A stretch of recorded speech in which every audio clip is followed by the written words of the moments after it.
అందరికీ నమస్తే. ఏపీ రాజకీయాలు చాలా ఇంట్రెస్ట్‌గా కనిపిస్తున్నాయి. ఏపీలో కూటమి ప్రభుత్వం ఉంది. జగన్ ప్రధాన ప్రతిపక్ష హోదా కూడా రాలేదు. జగన్‌కు 11 సీట్లే వచ్చినాయి. కానీ ఈ మధ్య కాలంలో కూటమిలో జరుగుతున్న రాజకీయ పరిణామాలు అసలు ఫ్యూచర్ పాలిటిక్స్‌కు అద్దం పడుతున్నాయా? అసలు పవన్ కళ్యాణ్ ఏంటి? పవన్ కళ్యాణ్ వ్యవహరిస్తున్న తీరు ఏంది? ఆయన ఒక ముదిరిపోయిన రాజకీయ నాయకునిలాగా వ్యవహరిస్తున్నాడు పవన్ కళ్యాణ్. ఏదైనా మంచి జరిగితే దానిలో క్రెడిట్ కోసం ప్రయత్నం చేస్తున్నాడు. ఎక్కడైనా జనాలను నొచ్చుకునే వ్యవహారం జరిగితే ప్రభుత్వానికి ఎదురు తిరుగుతున్నాడు. ఆయన కూటమిలో ఉన్నాడు. డిప్యూటీ సీఎం, సీఎం తర్వాత సీఎం. 100% strike rate. 21 సీట్లలో పోటీ చేస్తే 21 మంది ఎమ్మెల్యేలు గెలిచిండ్రు జనసేనకి. ప్రభుత్వంలో భాగస్వామ్యం ఉన్నారు. అయినా సరే ప్రభుత్వాన్ని జనాలలో నిలబెడుతున్నాడు. టీడీపీ చంద్రబాబు నాయుడు ప్రభుత్వం పైన టీడీపీ ప్రభుత్వం చేసే కుల రాజకీయాలు ఇట్లాంటి అన్నిటి ఎఫెక్టు వాటి నీడ తన మీద పడకుండా, ఎందుకంటే తను రాజకీయ నాయకునిగా 10 కాలాల పాటు ఉండాలనుకుంటున్నాడు బహుశా. అందుకే ఇవేమి ఎఫెక్ట్ పడకుండా, ఇవేవి వీటి నీడ తన మీద పడకుండా జాగ్రత్త తీసుకున్నట్టుగా అనిపిస్తుంది. ఈ మధ్య చూడండి మీరు, లడ్డూలో జంతువుల కలేబరాల నుంచి తీసిన నెయ్యిని వాడుతున్నారు అన్నప్పుడు పవన్ కళ్యాణ్ మొత్తం ఓన్ చేసుకున్నాడు దాన్ని. దాదాపు ఒక 15 రోజులు ఇష్యూ నడిచింది. ఆ 15 రోజుల్లో సనాతన ధర్మం ఒక మాల వేసుకున్నాడు. మాల వేసుకొని సనాతన ధర్మంని నేనే కాపాడతా, నేను దీనికోసం దేనికైనా త్యాగానికి రెడీగా ఉన్నా అని మొత్తం దాన్ని ఓన్ చేసుకునే ప్రయత్నం చేసిండ్రు. సనాతన ధర్మం పేరుతోన ఏపీలో ఇప్పటి వరకు బీజేపీ ఏమీ చేయలేదు. బీజేపీ హిందుత్వ రాజకీయాలను ఏపీలో కనీసం మొలవనీయలే ఏపీ ప్రజలు.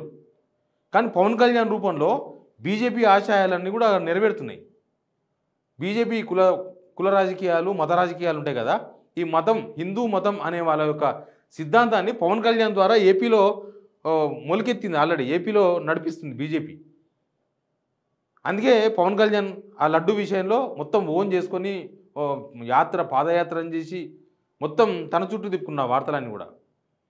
అదే తిరుపతిలో మొన్న వైకుంఠ ఏకాదశి ముందు రోజు తొక్కిసలాట జరిగితే ప్రభుత్వాన్ని నిలదీసిండు.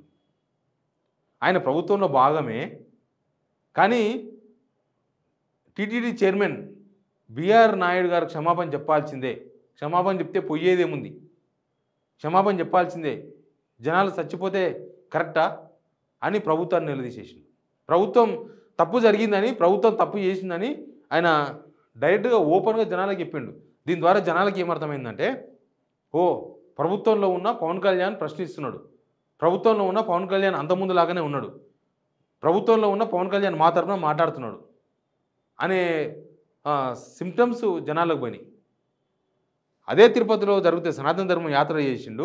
అదే తిరుపతిలో జరిగిన ప్రమాదం విషయంలో ప్రభుత్వాన్ని నిలదీసిండు. మాకు సంబంధం లేదనకుండా ప్రభుత్వం దీనికి బాధ్యత వహించాలి, ప్రభుత్వంలో ఉన్న వాళ్ళకి క్షమాపణ చెప్పాలి, తప్పే ఉంది అని ఆయన 2 విషయాలు మాట్లాడిండు. అంతకుముందు కూడా ఒక విషయం మాట్లాడిండు.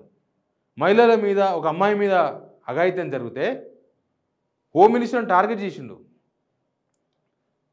అనిత హోమ్ మినిస్టర్ అక్కడ. అసలు నాకు గనక హోమ్ మినిస్టర్ ఇచ్చి ఉంటే, నేను కనుక హోమ్ మినిస్టర్ని అయితే ఇట్లా ఉండదు, ఇంకోలాగుతుంది, పరిస్థితులన్నీ గడగడలాడిస్తా అని చెప్పిండు ఆయన. ఆడ హోమ్ మినిస్టర్ కాదు క్వశ్చన్ చేసింది ఆయన, ప్రభుత్వాన్ని.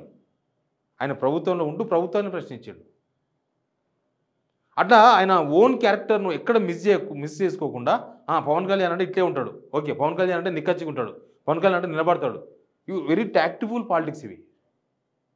ఎవరైనా సరే పదవి రాగానే, ప్రభుత్వంలో పోగానే మొత్తం పార్టీ సిద్ధాంతాలు మార్చేసి, లైన్లు మార్చేసి, అంతకుముందున్నట్లు కాకుండా డిఫరెంట్గా వ్యవహరిస్తారు. పవన్ కళ్యాణ్ అట్లా వ్యవహరిస్తలేడు. పవన్ కళ్యాణ్ ఫ్యూచర్ పాలిటిక్స్ దృష్టిలో పెట్టుకొని అసలు ఇవేమీ తనకు అంటకుండా, ఈ కుల రాజకీయాలు ఇవన్నీ అంటకుండా మత రాజకీయాలను మాత్రం ఫోకస్ చేస్తున్నాడు 100%. అసలు బిఆర్ నాయుడు గారు నేను ఎందుకు క్షమాపణ చెప్పాలా అని అంటే, అసలు చంద్రబాబు మీడియా మొత్తం కూడా పవన్ కళ్యాణ్ టార్గెట్ చేస్తే తాను కూడా సమయంతో వదిలేసిండు. పవన్ కళ్యాణ్ వెనుక బహుశా బీజేపీ ఉండొచ్చు, ఫ్యూచర్ పాలిటిక్స్ కోసం బీజేపీ పవన్ కళ్యాణ్ను ఇట్లా పావలాగా వాడుకుంటున్నారు, ఇట్లాంటి చర్చలు కూడా ఉన్నాయి ఏపీలో. ఆడ సామాజిక వర్గాలు, కులాలు, ఇది కూడా ఎక్కువ పంచాయతీ. ఆయన కమ్మ కులం, కాపు కులం పవన్ కళ్యాణ్, చంద్రబాబు కమ్మ. నిజానికి ఏపీలో కమ్మలు, కాపులు కలిసి పాలిటిక్స్ చేయడం అనేది చాలా అరుదు. 2 సామాజిక వర్గాలు కలవవు. మళ్ళీ కాపులు రెడ్డిలు కలుస్తారు, కాపులు రెడ్డి సామాజిక వర్గం వాళ్ళు కలుస్తారు. రెడ్డిలకు మళ్ళీ కమ్మలకు డిస్టెన్స్ కనిపిస్తుంది. కానీ పవన్ కళ్యాణ్ కమ్మలతో కలిసి పాలిటిక్స్ చేస్తూ ప్రభుత్వంలో అసలు మొత్తం ఫోకస్ అయిందంటే చంద్రబాబు నాయుడు ముఖ్యమంత్రి ఉన్న డిప్యూటీ సీఎంగా మొత్తం ప్రభుత్వ విధి విధానాలు లేకపోతే ప్రజలు ఏదైనా అడగాలనుకుంటే మనం పవన్ కళ్యాణ్ అడిగితే పని అయిపోతుంది, మనం ఏదైనా చెప్పాలనుకుంటే పవన్ కళ్యాణ్ చెప్తే అయిపోతుంది. ఇట్లా పవన్ కళ్యాణ్ చుట్టూ మొత్తం ఏపీ రాజకీయాలు మొత్తం కూడా నడుస్తూ ఉన్నాయి. బహుశా బీజేపీ ఆయన వెనుక ఉండి నడిపిస్తుండొచ్చు. కానీ అదే బీజేపీ ఇప్పుడు చంద్రబాబు నాయుడుతో ఉంది కదా, ఒక కూటమి అంటే బీజేపీ కూడా ఉంది కదా. అందులో 135 టీడీపీకి వస్తే 21 జనసేనకు వస్తే మిగతా 11 జగన్కి వస్తే మిగతాయి మొత్తం బీజేపీయే కదా. కానీ ఎందుకు పవన్ కళ్యాణ్ ప్రభుత్వాన్ని ప్రశ్నిస్తున్నాడు అనేది చాలా ఇంపార్టెంట్ పాయింట్ ఇక్కడ. అంటే ముందు ప్రభుత్వం మీద వ్యతిరేకత వచ్చినా తన మీద వ్యతిరేకత రావద్దు. ప్రభుత్వాన్ని తిట్టుకున్నా పవన్ కళ్యాణ్ మంచోడే, ప్రభుత్వం మాత్రం ఇట్లా అని చెప్పుకోవడానికే. లేకపోతే హామీలు అమలు చేయకపోతే అది చంద్రబాబు నాయుడు మీదకి పోతుంది. హామీలు మిగతా ఆయన పవన్ కళ్యాణ్ ఇచ్చిన మాట మీద నిలబడ్డాడు. ఆయన పాదయాత్ర చేసినప్పుడు రోడ్డు బాగాలేదన్నందుకు రోడ్డు వేసేసిండు. పలానా దగ్గర ఏదో నీళ్లు బాగాలేవన్నందుకు అక్కడ మొత్తం బోర్లు ఎప్పించేసి మంచినీళ్ళు సప్లై చేసిండు. ఇట్లాంటి మంచిని మొత్తం తన చుట్టూ చేర్చుకునే ప్రయత్నాలు చేస్తున్నాడు పవన్ కళ్యాణ్. మొన్న జగన్ ఒక కామెంట్ చేసిండు, ఒక పోలీస్ ఆఫీసర్ డిఎస్పీ మీద ఆగ్రహం వ్యక్తం చేస్తూ 2 నెలల్లో 3 నెలలు ఆగు మా ప్రభుత్వం వస్తుందని. నిజానికి అది ఛాయిస్ అయితే కనిపిస్తలేదు. ఒకవేళ బీజేపీ, జనసేన ప్లస్ జగన్ ఈ ముగ్గురు కలిసినా కూడా గవర్నమెంట్ వచ్చే అవకాశం లేదు. 88 సీట్లు కావాలి, 88 సీట్లు లేవు. సేమ్ టైం సెంట్రల్లో చంద్రబాబు నాయుడు సపోర్ట్ లేకుండా ఎన్డీఏ గవర్నమెంటు నిలబడే అవకాశం లేదు. సెంట్రల్లో చంద్రబాబు నాయుడు అవసరం ఉన్నన్ని రోజులు ఏపీలో కూటమి ప్రభుత్వానికి డోకా లేదు. ఎందుకంటే పవన్ కళ్యాణ్ కూడా బీజేపీ వాళ్ళు చెప్పినట్టే వింటాడు 100%. వీర వినయ విధేయత అంటారు కదా, అది మొత్తం కూడా పవన్ కళ్యాణ్ 100% బీజేపీతో ఉన్నాడు, దానిలో క్వశ్చన్ లేదు. కాబట్టి చంద్రబాబు అవసరం అక్కడ అవసరం ఉంది. 16 మంది ఎంపీలు ఉన్నారు. సెంట్రల్లో బీజేపీకి టీడీపీతో అవసరం ఉంది. కాబట్టి ఇక్కడ ఖచ్చితంగా ఈ కూటమి ప్రభుత్వం ఇట్లే ఉంటుంది. మరి జగన్ ఎందుకు ఆ కామెంట్ చేసిండు?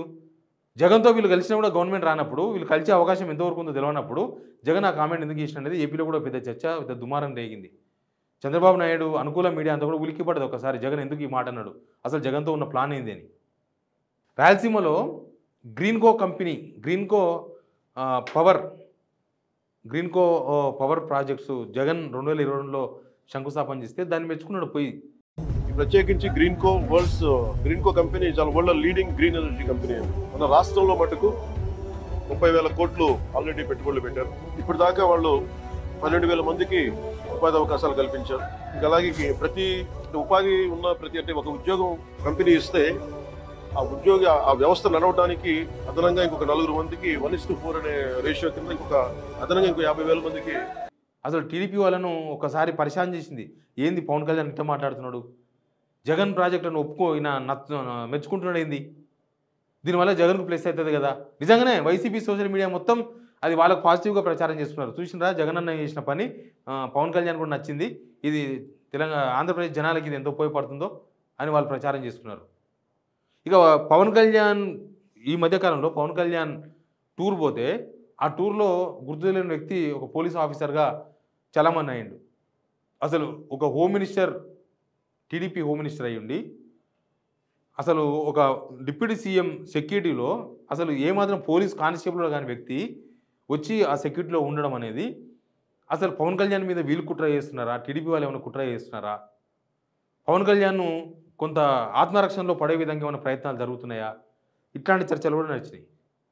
కానీ పవన్ కళ్యాణ్ సిచ్యువేషన్ మాత్రం అసలు ఒక ముదిరిపోయిన రాజకీయ నాయకుడు చేసే పాలిటిక్స్ మొత్తం మంచి అంతా తనకు, చెడంతా కూడా చంద్రబాబుకు అప్పగించే ప్రయత్నాలు అయితే చాలా ప్రాక్టికల్గా ఆయన సినిమా రంగం నుంచి వచ్చిన రాజకీయానికి ఒక 10 సంవత్సరాలు రాజకీయంలో ఉన్న ఫస్ట్ టైం ఆయన ప్రభుత్వంలో ఉన్న ఆయన విషయాలు, ఆయన చేసే పనులు, లేకపోతే ఆయన ఆలోచిస్తున్న తీరు, ఆయన మాట్లాడుతున్న మాటలు, ఆయన తీసుకుంటున్న స్టాండ్స్ మాత్రం ఆయన ఫ్యూచర్ పాలిటిక్స్ కోసం స్టెప్స్ ఇప్పటి నుంచే సిద్ధం చేసుకున్నట్టుగా కనిపిస్తుంది.